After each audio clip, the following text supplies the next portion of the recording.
So I'm Dr. Natasha Layton. I'm an occupational therapist and I'm from Swinburne University, and I've been involved with the Polio Australia Clinical Advisory Group for a few years, and I'm going to talk to you about assistive technology or aids and equipment, because aids and equipment can make a big difference to how well and how easily you can live with polio. So aids and equipment, other terms for aids and equipment are medical appliances or devices or aids to daily living. And there are a huge range of things that people use to help them. Some of them are specially made: wheelchairs, walking frames, environmental control units. Others are mainstream devices, so it might be a Google Home, or it might be a bag holder to make it easier to carry your shopping home from the street. It might be things like a scooter that lots of people use, or it might be something like a shopper walker that you can put your shopping in, or a trolley that you can get around with at home. And the reason assistive technology is such a powerful support is it can replace some of the things that we have trouble with living with polio.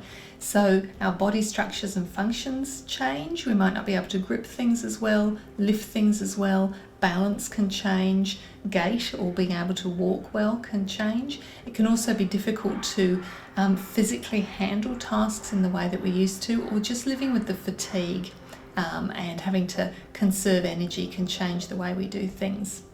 Occupational therapists care about people being able to do what it is they want to do in their lives, and what everyone wants to do is very, very different.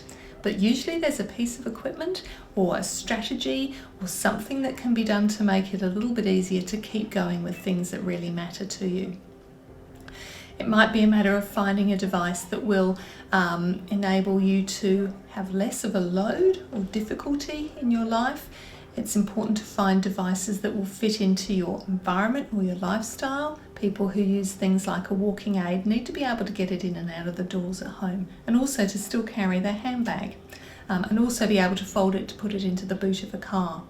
So working out exactly how it's going to work in your life, and then exactly what that useful thing might be, takes a bit of knowledge and skill, and often your peers are the people who are most helpful with this, other people who've lived with polio and have had this lived experience. It can also be really useful to look online, see products in action. Somewhere like the National Equipment Database has a huge repository of the sorts of aids and equipment or assistive technologies that people find useful. Sometimes they're specially made, sometimes they're generally available, but that will go through what those products might offer you.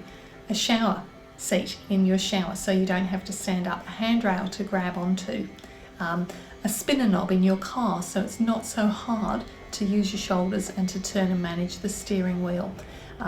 There are about 650 different categories of aids and equipment in the world, and within those there are thousands and thousands of different devices. Occupational therapists can help you work out which thing might help you do what it is you want to do in your life and fitting in with your lifestyle. And as I said, the Polio Australia Network are a really useful resource as well.